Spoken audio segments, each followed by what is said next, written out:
अब यहां आयुष्मान योजना रोकी गई है। बीजेपी सरकार बनेगी तो महिलाओं को 5 लाख रुपए तक का मुफ्त इलाज मिलेगा। कितने लाख रुपए? कितने लाख रुपए? कितने लाख रुपए? 5 लाख रुपए।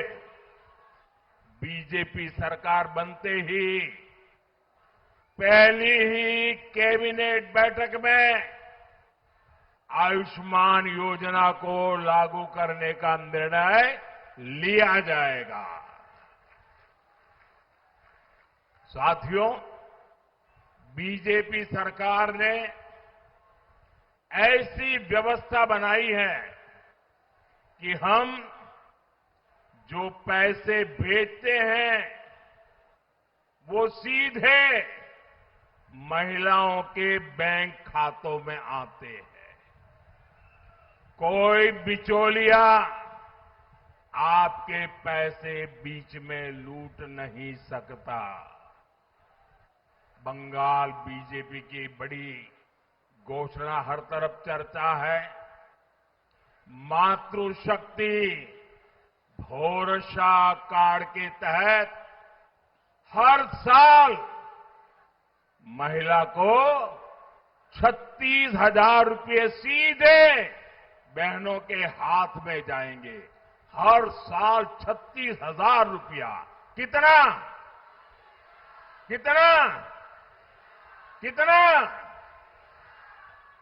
गर्भवती बहनों को 21,000 रुपये की मदद दी जाएगी।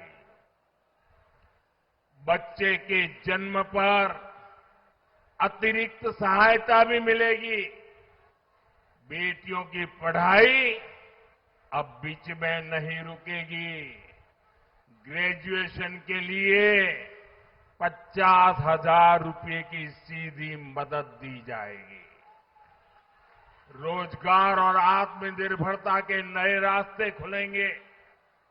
लखपति दीदी अभियान से लाखों बहनों को जोड़ा जाएगा। मुद्रा योजना के तहत आपको 20 लाख रुपए तक का लोन मिलेगा ताकि बहनें अपना काम शुरू कर सके। खेती से जुड़ी बहनों को हर साल 9,000 रुपये की अतिरिक्त सहायता दी जाएगी। साथियों, बीजेपी सरकार बहनों की आमदनी भी बढ़ाएगी और बचत भी बढ़ाएगी। अभी बंगाल में बिजली की हालत खस्ता है। आपके घर का बिजली बिल 0 हो जाए, 0।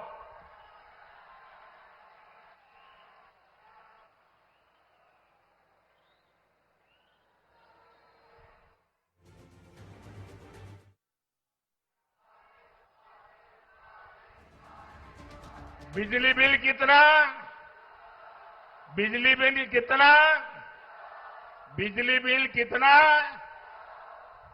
ये बिजली बिल 0 करने के लिए हमने पीएम सूर्यघर मुफ्त बिजली योजना शुरू की है। इसके तहत आपके परिवार को आपके घर की छत पर सोलर प्लांट लगाने के लिए 80,000 रुपये की मदद दी जाएगी। यहां दमदम जैसे शहरी क्षेत्र में तो इस योजना का आपको बहुत लाभ मिल सकता है। यानी बंगाल की बहनों बेटियों की पढ़ाई, कमाई, दवाई और सुनवाई बीजेपी बहनों बेटियों को हर चीज का भरोसा दे रही है। साथियों, बंगाल में बीजेपी सरकार बनेगी तो उसके लिए यहां के मिडिल क्लास का हित भी सर्वोपरि होगा। मिडिल क्लास सुबह से रात तक मेहनत करता है, बच्चों के सपनों के लिए बचत करता है, हर महीने ईमानदारी से टैक्स भरता है।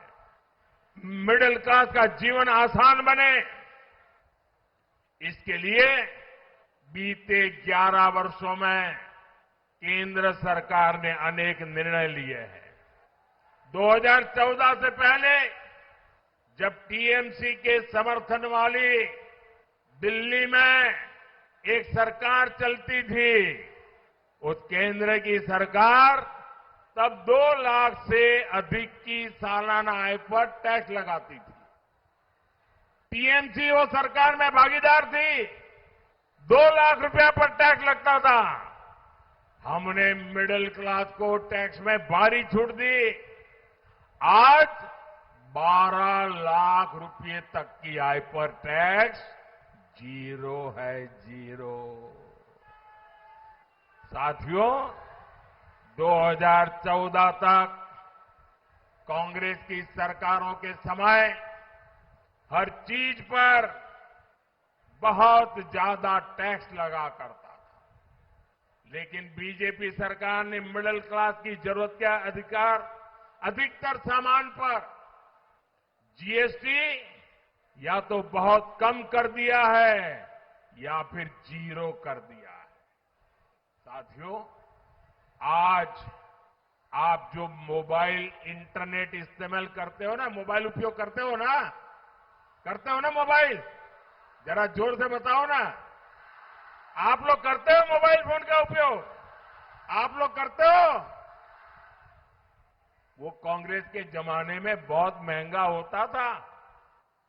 कांग्रेस सरकार के समय 1 जीबी डेटा 300 रुपये में आता था। अब वही डेटा सिर्फ 10 रुपये से भी कम में आता है। मोबाइल डेटा सस्ता होने की वजह आज हर मध्यम वर्ग परिवार के हर महीने 4-5 हजार रुपये बच रहे हैं। आपके पक्के घर का सपना भी बीजेपी सरकार की प्राथमिकता है। इसलिए पीएम आवास स्कीम के तहत मिडिल क्लास परिवारों को ब्याज में भी राहत दी जा रही है। साथियों, पहले मिडिल क्लास परिवारों का बहुत बड़ा खर्चा बच्चों की हायर एजुकेशन पर होता था। बच्चों को डॉक्टर बनाने के लिए विदेश भेजना मजबूरी होती थी, लेकिन बीते 11 वर्षों में देश में मेडिकल की सीटें 2 गुना से अधिक बनाई जा चुकी है। इससे मिडिल क्लास परिवार के हजारों रुपये बच रहे हैं। साथियों, अब ये बहुत जरूरी है कि बंगाल के मिडिल क्लास को डबल इंजन सरकार का डबल बेनिफिट मिले। इसलिए मेरा बंगाल के मिडिल क्लास से विशेष आग्रह है, आप यहां बीजेपी सरकार बनाइए। हम दम के आप लोगों का जीवन आसान बनाने के लिए पूरा दम लगा देंगे। साथियों, भारतीय जनता पार्टी वो राजनीतिक दल है जिसकी बुनियाद में बंगाल के विचार है, बंगाल का प्रवाह है। हमें गर्व है डॉक्टर श्यामा प्रसाद मुखर्जी पर, जिनकी प्रेरणा से जनसंघ का जन्म हुआ, फिर समय के साथ भाजपा की स्थापना हुई। डॉक्टर श्यामा प्रसाद मुखर्जी का संकल्प था, देश का संविधान पूरे देश में लगना चाहिए, और उन्होंने नारा लेकर के लड़ाई लड़ी थी। वो कहते थे, देश में 2 विधान, दो निशान, दो प्रधान नहीं चलेंगे। उनके आशीर्वाद से हमने जम्मू कश्मीर से धारा 370 को हटाया, जम्मू कश्मीर में देश का संविधान लागू किया।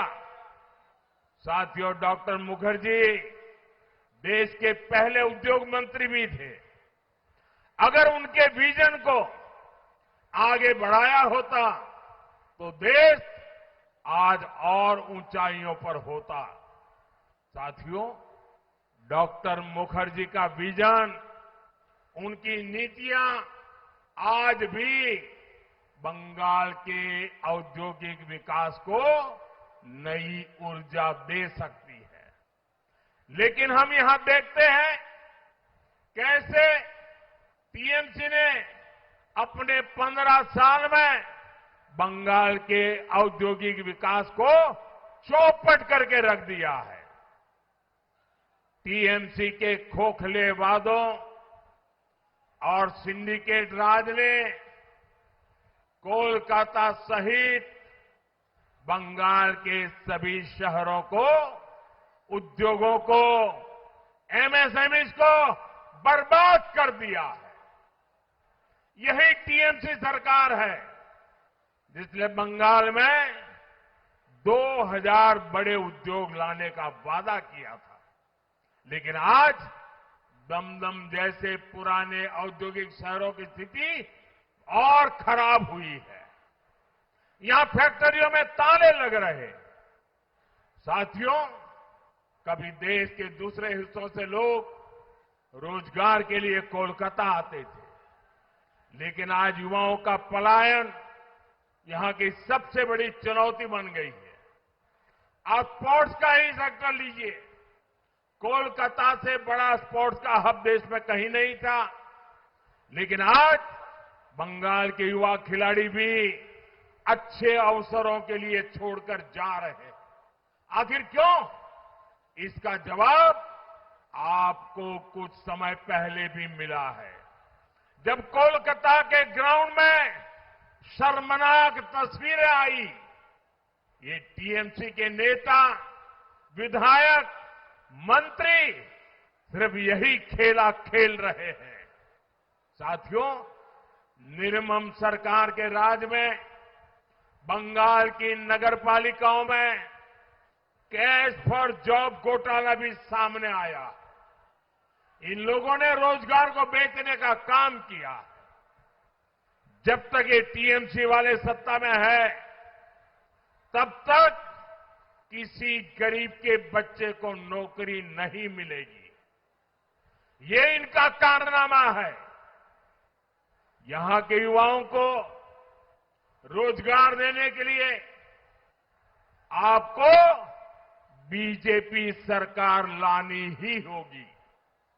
साथियों, दमदम यह सिर्फ एक स्टेशन या एक इलाका नहीं है, ये कोलकाता का प्रवेश द्वार है।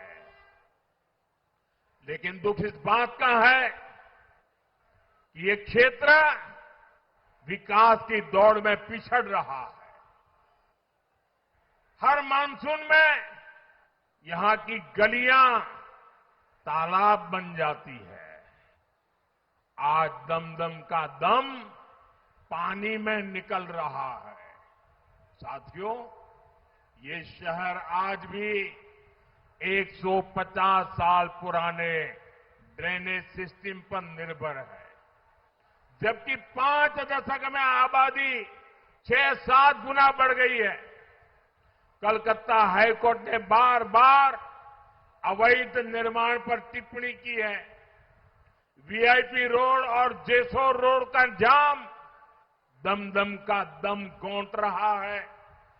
नगर पालिका का बजट हर साल करोड़ों का होता है, लेकिन वो पैसा जनता पर नहीं खर्च हो रहा। मैं आपसे पूछता हूं, क्या कालिंदी और जापुर के हालात बदले हैं क्या? बदले हैं क्या? साथियों, जापुर, मधुगढ़, हर जगह लोग आज पानी की समस्या से त्रस्त है। यहां बैंगजोला नहर उत्तर दमदम की जीवन रेखा है, लेकिन आज वहां अनियोजित विकास ने उसे एक चौक पॉइंट बना दिया है। ये विकास नहीं, जनता की उम्मीदों का विनाश करने का काम हुआ है। साथियों, ये टीएमसी के लोग आपको 150 साल पुराने पाइपों में उलझाए रखना चाहते हैं। कोशिश